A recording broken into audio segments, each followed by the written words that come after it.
कि मुसलमानों जो है शिक्षा के क्षेत्र में पीछे चले गए, आर्थिक क्षेत्र में पीछे चले गए, सरकारी नौकरियों में आप मुसलमानों का प्रतिशत देख लीजिए। इन सेकुलर पार्टियों ने किया क्या है कि मुसलमानों के नाम नेहाद जो मजहबी और सियासी रहनुमा है, केवल उनके घर को महल बनाने का काम किया। तो वैचारिक तौर पे जो है मुसलमानों का बीजेपी से सियासी कोई विरोध नहीं है, केवल वैचारिक विरोध है। भाजपा को हरा के उत्तर प्रदेश जीतते हैं तो मायावती बनेगी मुख्यमंत्री, अखिलेश यादव बनेगा, वहां कोई रहमतुल्लाह या अमीरुद्दीन तो बनेगा नहीं। नमस्कार, आदाब दोस्तों, हिंद वॉइस में आपका स्वागत है। मैं हूं इकराम, मेरे साथ हैं एडवोकेट जाहिद ताज अली, राजनीतिक विशेषज्ञ हैं और नज़र रखते हैं कि देश की राजनीति में चल क्या रहा है। बिहार का चुनाव जब से हुआ और रिजल्ट जैसे आया है, बहुत सारी जो गतिविधियां चल रही हैं उस पर लोगों ने नज़र बनाए रखी है और सरकार अभी तक घोषित नहीं हो कि सरकार बनेगी, कैसे बनेगी, मुख्यमंत्री कौन रहेगा। बीजेपी ने भी और जेडीयू ने भी नीतीश का चेहरा सामने करके चुनाव लड़ा था, लेकिन अभी स्थिति इस तरह से साफ नहीं हो पा रही है कि क्या नीतीश कुमार ही मुख्यमंत्री बनेंगे। ये बिहार के चुनाव में चल रहा है। लेकिन दूसरी तरफ जो सबसे बड़ा जो चर्चा चल रही है, सबसे बड़ी जो चर्चा हो रही है वो हो रही है मुस्लिम वोटों को लेकर कि मुसलमानों ने क्या सेकुलर पार्टियों का दामन छोड़ना शुरू कर दिया है या छोड़ चुके हैं बिहार चुनाव का जिस तरह से परिणाम सामने आया। और लोग ये कह रहे हैं कि ओवैसी को वो पसंद कर रहे हैं। एक तरफ जो बीजेपी के चाहने वाले हैं, यहाँ मैं क्लियर कर दूं, वो इस बात से खुश हो रहे हैं कि मुसलमान जो है कांग्रेस का साथ छोड़ रहा है, आरजेडी का साथ छोड़ रहा है या और अन्य पार्टियों का साथ छोड़ रहा है। तो इन सारे सवालों पर हम जवाब चाहेंगे एडवोकेट जाहिद ताज अली से। सर, आप समझ रहे होंगे ओवैसी को लेकर जिस तरह से चर्चाएं चल रही हैं कि मुसलमान अब ओवैसी के साथ जा रहा है खुले तौर पर, और सब बीजेपी वाले बड़े खुश हैं, बाकी पार्टियों में टेंशन चल रही है, सब ये चल क्या रहा है? देखिए, बीजेपी वाले खुश हैं कि नहीं है इस बारे में तो मैं कोई जो है कंफर्मेशन नहीं दे सकता। नहीं, मैंने ये बात इसलिए बिहाफ पे कही क्योंकि कमेंट जिस तरह से मैं पढ़ता हूँ लोगों के, जो बीजेपी के चाहने वाले हैं वो बड़ा खुश हो रहे हैं कि मुसलमान अपनी पार्टी चुन रहे हैं। नहीं, बात यह है, बीजेपी पे आने से पहले मैं कुछ बात करना चाहूंगा। बीजेपी का भी मैं उस पर भी डिस्कस हम करेंगे, लेकिन उससे पहले जरा हमें ना पस मंजर में जाना पड़ेगा, थोड़ा बैकग्राउंड में जाना पड़ेगा। आप देखिए, देश की आजादी के बाद से ही जो भी सूडो सेकुलर या सेकुलरिज्म की जो चैंपियन पार्टियां हैं, पहले तो कांग्रेस ही थी एकमात्र पूरे देश में, लेकिन जो कांग्रेस से हट के या कांग्रेस से निकल के जैसे जनता पार्टी बनी, उसके घटक दल अब नए मतलब टूट के अलग अलग बने हैं। जितने भी जनता पार्टी है, जनता दल है, राष्ट्रीय जनता दल है, जनता दल सेकुलर है, बीजू जनता दल है। तो मेरा कहने का मतलब ये है कि आप अगर जो है इसे देश की आज़ादी के बाद से ही और अब तक देखें, 2020 में हम चल रहे हैं, तो मुसलमानों ने हमेशा जो है हिंदू मुस्लिम एकता को, गंगा जमनी तहजीब को, इनको सोचो, क्योंकि जहां अल्पसंख्यक तबका होता है, अल्पसंख्यक तबके के साथ होता यह है कि वो कहीं ना कहीं एक शेल्टर चाहता है, एक राजनीतिक शेल्टर चाहता है। उन्होंने जो है हमेशा से वोट देने का काम किया। मुसलमानों का कोर जो वोट था वो पहले जो मतलब कांग्रेस का जो कोर वोटर था वो स्वर्ण के साथ साथ ओबीसी के साथ साथ मुसलमान भी था। लेकिन जैसे जैसे कांग्रेस में टूट शुरू हुई और नई नई पार्टियों का उद्भव देश में होना शुरू हुआ, तो मुसलमान क्षेत्रीय स्तर पर जो है उन पार्टियों से जुड़ता चला गया। अब आप देखें कि जब जनसंघ था तो जनसंघ ने तो राजनीति में कोई ऐसा कमाल किया नहीं। तो आप जो भी माने, यानी अगर आप भारतीय जनता पार्टी की राजनीति को अगर माने, इस पूरे देश में जो चरम पे आई है वो 90 के दशक के बाद आई है, क्योंकि 80 में भारतीय जनता पार्टी बनी और उसके बाद 90 के दशक में इसका उद्भव होना शुरू हुआ।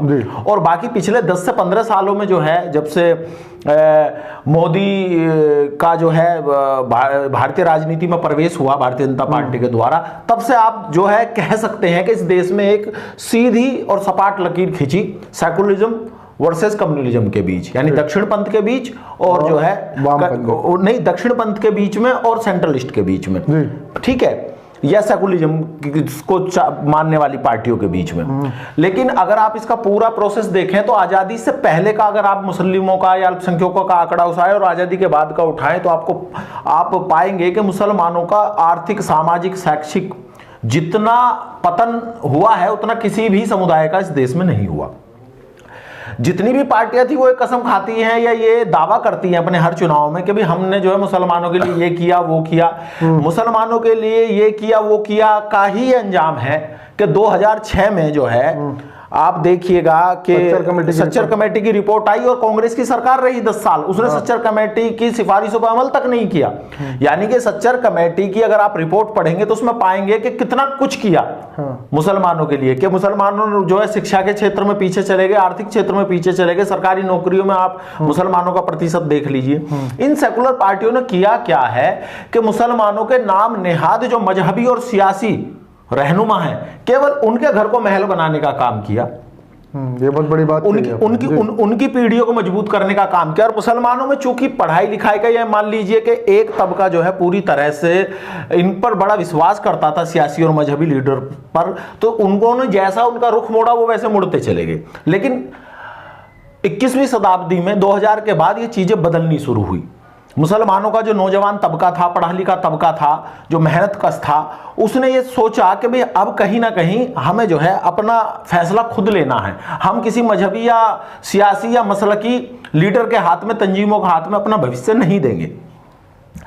अब आप बात करिए कि अल्पसंख्यक या जितने भी सेकुलरिज्म के चैंपियन हैं उन्हीं को तो वोट दिया। मुसलमानों ने हमेशा किसको अपना नेता माना? मुलायम सिंह यादव को माना, कांग्रेस के नेताओं को माना, मायावती को माना, लालू प्रसाद यादव को माना, उधर वामपंथियों को माना, बंगाल में नीतीश को भी माना, नीतीश को भी माना। और जब माना नीतीश को कि लोग कहते हैं कि जी अल्पसंख्यक जो है भाजपा से नफरत करते हैं, उसी नीतीश को जो है पिछले 15 सालों से ममता दीदी को माना, वोट देता है। देखिए ममता दीदी केंद्र में अटल बिहारी वाजपेयी सरकार में मंत्री रही, उसके बाद वो वहां चली गई राज्य की राजनीति में। और राज्य की राजनीति में आप देखिए ममता को 2 बार जो लैंडस्लाइड बहुमत मिला है, जो लैंडस्लाइड जो मेजोरिटी में आई है, वो मुस्लिम वोटों से आई है। नीतीश कुमार एनडीए के साथ पिछले 15 साल से सरकार बना रहे, मुसलमान जेडीयू को वोट दे रहा है, एक तरफ मुसलमान बीजेपी का विरोध भी करता है। तो वैचारिक तौर पे जो है मुसलमानों का बीजेपी से सियासी कोई विरोध नहीं है, केवल वैचारिक विरोध है। भाई बीजेपी भी एक पार्टी है, लेकिन उससे सिर्फ वैचारिक विरोध है कि वो कहीं ना कहीं अल्पसंख्यकों के खिलाफ, अल्पसंख्यकों के बीच या बहुसंख्यक समुदाय में या एक कट्टर वर्ग में जो है अल्पसंख्यकों की छवि खराब करने का काम करती है, उनके अंदर नफरत भरने का काम करती है। ये वो है। वरना आप देखिए कि अगर आप ऐसी बात देखें तो भाजपा के बड़े लीडर भी कई मुसलमान हुए हैं, अभी भी हैं, आज की डेट में भी हैं। अब आते हैं वापस मौजूदा समय पे। मौजूदा समय पे देखिए कि लोग कह रहे हैं कि भाई ओवैसी का उभार हुआ है। ओवैसी का उभार ऐसे ही नहीं हुआ है। कहीं ना कहीं मुसलमान त्रस्त है, वो कहीं ना, चाहे वो सीएनआरसी को ले दीजिए, कोई भी सेकुलरिज्म का चैंपियन उस पर नहीं बोला, कोई पार्टी नहीं बोली, कोई पार्टी नहीं बोली। हो सकता है जिसने फाड़ दिया सबसे पहले। सुनिए, कोई पार्टी नहीं, ओवैसी को लगा के सही समय है। भाई देखिए वो राजनीतिक है, बिल्कुल, और राजनीतिक है, वो एक पार्टी के हैं और बहुत पुरानी पार्टी के। मैं आपको बता दूं, बहुत पुरानी पार्टी के नेता है। भाई जितनी भी आज की डेट में जितनी भी सेकुलर पार्टियां या जितना भी अपने को जो कहती हैं कि भाई हम जो हैं झंडा बरदार हैं सेकुलरिज्म के, उन सबसे पुरानी पार्टी है। और भले ही वो एक स्टेट के एक क्षेत्र में ही काम करती हो, लेकिन है तो सियासी जमात ही ना, तो उसको अधिकार है वो कहीं भी चुनाव लड़े। और जब वो कहीं भी चुनाव लड़ेगी तो हारने के लिए तो लड़ती नहीं है पार्टियां। हो सकता है कुछ लड़ती हो, इस तरह के विश्लेषक होते हो, विश्लेषण होते हो, लेकिन अगर ओवैसी सियासतदान है तो उनको अपना एक वर्ग के लिए एक उसके लिए बात तो करनी ही पड़ेगी। आप मुझे एक बात बताइए, पर्सनली मैं आपसे नहीं कह रहा, ये चूंकि आपके चैनल पे बात चल रही है इसलिए मैं ओपनली ये बात कह रहा हूं कि अगर अपवाद छोड़ दिए जाएं तो ओवैसी ने कब, और खासकर वो ओवैसी जो सदर हैं यानी कि जो अध्यक्ष हैं अपनी पार्टी के, क्या उन्होंने कभी कोई हिंदू मुस्लिम से संबंधित कोई भाषण दिया? क्या उन्होंने कभी कोई देश के बंटवारे की बात की? किसी तरह के उनके भाषणों में ऐसा जमता उनके भाई को पे इल्जाम लगते मैंने कहा अपवाद छोड़ दिए जाए तो मैंने ऐसे हर पार्टी में आपको लोग मिलेंगे। ऐसे तो हर पार्टी में, सेकुलरिज्म की ही पार्टी है, समाजवादी पार्टी के नरेश अग्रवाल थे, उन्होंने तो बाकायदा इस देश के जो इमाम हिंद माना जाता है जिनको, इस देश में जिसके नाम पर जो है भारतीय जनता पार्टी 2 से 303 पे आ गई, उस राम के बारे में कहा था कि भाई रम में बसे हैं राम, विस्की में हनुमान, वही भाजपा में चले गए। वो संदीप उपाध्याय, बंदोपाध्याय उसके वाले, और वो पीडीपी जिसको आतंकवादी बताती थी उसके साथ चली गई। तो सियासत में संभावनाएं हमेशा खुली रहती हैं। सियासत में कोई भी तर्क अकाट्य नहीं होता है। आप अपना मौका देख के, आप अपनी चीजों को देख के वहां जाते हैं। ओवैसी की जहां तक बात है, ओवैसी ने बेदारी का काम तो किया है और सेकुलर पार्टियों को सोचने में मजबूर किया है। देखिए क्या है कि भाजपा का जो अपना कोर वोटर है वो अपनी जगह अभी भी फिक्स है, मैं मानता हूं वो कहीं नहीं डिगा है। नोटबंदी के बाद भाजपा ने साबित किया कि उसके साथ उसका कोर वोटर है। ठीक है भाई, आपने आर्थिक मंदी आई नोटबंदी के बाद, उसके बाद उन्होंने साबित किया कि उनका कोर वोटर अपनी जगह फिक्स है। उसके बाद में जितने भी इल्जामात लगे, चाहे राफेल घोटाले के नाम पे हुआ हो, उसके बाद उन्होंने साबित किया। वो साबित करते आ रहे। अब आखिरी बार जब कोविड का ये था मैटर और इसमें मजदूरों का पलायन हुआ, महामारी हुई, तो कहा कि भाई भाजपा का सूपड़ा साफ है। कहां सूपड़ा साफ है भाजपा का? तो उनका अपना कोर वोटर जो अपनी जगह फिक्स है। और सेकुलर पार्टियों में जो उनका खुद का, अगर आप जातिगत वोटर की बात करें तो कौन सी ऐसी पार्टी है जिसका वोटर जो है भाजपा का वोटर नहीं है? हाँ। आप अखिलेश यादव की पार्टी समाजवादी को देख लीजिए, क्या यादव भाजपा का वोटर नहीं है? क्या भाजपा को वोट नहीं देता है? प्रतिशत कुछ भी हो सकता है, लेकिन देता तो है ना, अछूत तो नहीं है ना भाजपा से। राष्ट्रीय जनता दल में क्या यादव भाजपा का वोटर नहीं है? चाहे कुर्मी हो, यानी कोई भी ऐसा सेकुलर दल इस बात का दावा नहीं कर सकता कि जो हमारा वोटर है वो भाजपा का वोटर नहीं है। लेकिन मैं आपको बता रहा हूं, कहीं ना कहीं भाजपा ये दावा कर सकती है कि जो हमारा वोटर है वो सिर्फ हमारा वोटर है। हाँ जी जी। भाजपा ये दावा करने की स्थिति में है कि जो हमारा आज की डेट में इस स्थिति में उसके आंकड़े का लगातार आंकड़े बोलते 15 साल के आंकड़े देख लीजिए, उसका 30 से 32% वोट एकदम फिक्स। नहीं, मुसलमानों ने तो हर उसका शेल्टर मांगा, मुसलमानों को डर दिखा के कि भाई भाजपा आ जाएगी, भाजपा आ जाए, तो भाजपा को रोकने की जिम्मेदारी भी तो आप ही की है। हाँ। भाई सत्ता में तो आपको ही बने रहना है ना भाई। अगर आप जो अगर भाजपा को हरा के उत्तर प्रदेश जीतते हैं तो मायावती बनेगी मुख्यमंत्री, अखिलेश यादव बनेगा, वहां कोई रहमतुल्लाह या अमीरुद्दीन तो बनेगा नहीं जी। अगर बिहार में बनेगा, अगर बिहार में कोई जो है भाजपा को हरा के मुख्यमंत्री बनेगा तो तेजस्वी यादव बनेगा या मांझी बनेगा? आप बताइए, या तो तेजस्वी यादव बनेगा, मांझी बनेगा, इकराम खान या आरिफ खान तो बनेंगे नहीं। तो कहने का मतलब यह है कि सेकुलर पार्टियों ने केवल मुसलमानों के नाम पर, मुसलमानों की एक भारी आबादी, और उसमें कहीं ना कहीं मैं बता रहा हूं जो मुस्लिम लीडरशिप है वो भी शामिल रही है कि उन्होंने जो है अपने चरागों की अजमतें बढ़ाने के लिए इनके घरों में अंधेरा रखा, इनके किनके यानी अल्पसंख्यकों के घरों में अंधेरा रखा, हमेशा से अंधेरा रखा। अब जो बेचैनी है ओवैसी को लेकर वो इसलिए है कि एक बहुत भारी तबका जो दब चुका है। अब उसका कारण ये है कि सीए और एनआरसी पर प्रदर्शन के बाद दिल्ली में दंगा होता है, केजरीवाल उसमें बिल्कुल जो है इनएक्टिव हो जाते हैं, उनका कोई भी जो है विधायक या मंत्री बाहर निकल के नहीं आता है। तो इसका कहीं ना कहीं उन्हें दर्द है कि भाई जिन लोगों को हमने वोट देकर आगे बढ़ाया उन लोगों ने कहीं भी कुछ भी करने का ऐसा काम नहीं किया जिससे वो इस बात का दावा कर सके। और यही कसर उन्होंने पूरी कर दी, जो उसके स्टार जो सबसे बड़े एक्टिविस्ट थे उनके खिलाफ मुकदमे चलाने की मंजूरी दे रही है दिल्ली सरकार उस तरह से। तो अब आप देखिए, अगर दिल्ली में चुनाव होता है या ओवैसी कह रहे हैं कि मैं दिल्ली में एमसीडी चुनाव लड़ूंगा, तो बेचैनी तो जाहिर है, क्योंकि सेकुलर जो पार्टियां हैं, क्षेत्रीय सेकुलर पार्टियां, उनको ऐसा लगता था कि मुस्लिम वोट हमारा फिक्स डिपॉजिट है। अब उस फिक्स डिपॉजिट को मैच्योर होने से पहले अगर ओवैसी तोड़ने का काम कर रहे हैं तो बेचैनी है। और ये ओवैसी नहीं कर रहे, ओवैसी तो सही समय पे सही राजनीति कर रहे हैं अपनी, लेकिन ओवैसी को ये बात पता है, वो पढ़े लिखे राजनीतिक हैं, सियासी हैं, और 1994 से शायद जो है वो राजनीति में लगातार जीतते आ रहे हैं। और दूसरी बात वो कह रहे हैं कि जी ओवैसी यहाँ के चुनाव लड़ रहे हैं। भाई आपको बिल्कुल सही कह रहे हैं ओवैसी, आपको किसने मना किया? आप हैदराबाद जाके लड़िए, क्या ओवैसी रोक देंगे आपको लड़ने से? आप ओवैसी के सामने खड़ा कीजिए, क्या कांग्रेस नहीं लड़ती? क्या चंद्रशेखर राव की पार्टी नहीं लड़ती चुनाव? तो लड़िए आप। ये अब चुनाव आयोग ने ये तो कोई पैटर्न फार्मूला बनाया नहीं है कि वो वैसे ही ये कहेंगे भाई तुम्हें बिहार है या वो नहीं लड़ना है। फिर तो एक फार्मूला ये हो, अगर वोट कटवा की ही बात है तो तत्काल प्रभाव से चुनाव आयोग को दिल्ली, यूपी, बिहार में कांग्रेस के चुनाव लड़ने पर रोक लगा देनी चाहिए।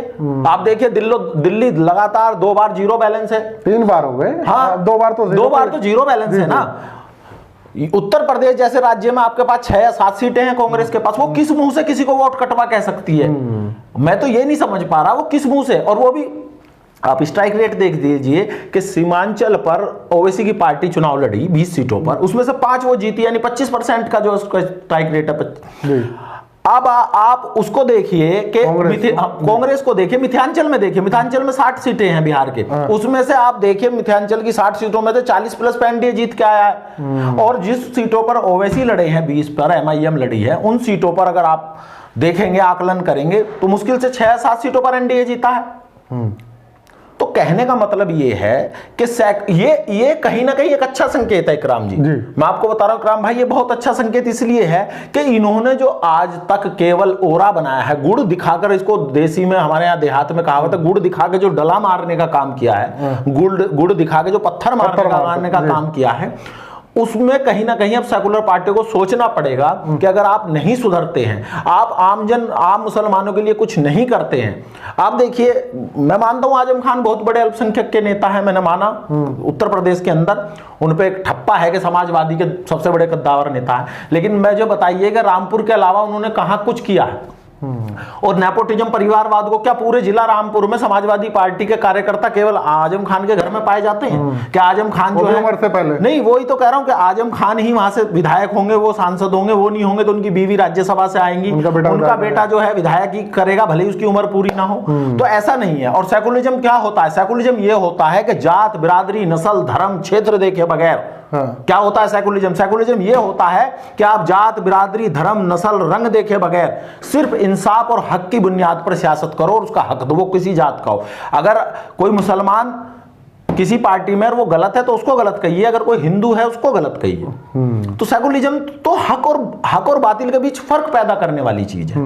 और आपने उसी सेकुलरिज्म को इतना गंदा कर दिया कि लोग आज सेकुलरिज्म के नाम की जो है हंसी उड़ाते हैं। सेकुलर होना एक गाली हो चुका है, जबकि मैं आपको बता दूं सेकुलर होना सियासत के अंदर सबसे मुश्किल काम है। लेकिन उन्होंने मजाक बनाया इन पार्टियों ने, जैसे आपने कहा गुड़ दिखाकर डला मारने का काम किया। सॉरी, यहाँ तो पत्थर मारा गया है और बार बार मारा गया है। कभी सपने दिखा दिए जॉब के, कभी दिखा दिए कि मुस्लिमों को चमकाएंगे, जॉब में लाएंगे, लेकिन हालात आपसे और हमसे छिपी नहीं है। इन सारे सवालों का जवाब दिया है जाहिद जी ने, और साथ ही इस चीज़ को भी क्लियर कि ओवैसी के रूप में अगर वो कुछ देख रहे हैं तो कोई बुरा नहीं है, क्योंकि इतने सालों से वो दब गए थे। अब उन्हें अगर मौका मिल रहा है तो उठेंगे ज़रूर और अपने हिसाब से काम भी करेंगे। तो आप लोगों को क्या लगता है नीचे कमेंट कीजिए, साथ ही इस खबर को ज़्यादा से ज़्यादा शेयर कर सकते हैं। मिलता हूँ आपसे अगले अपडेट में।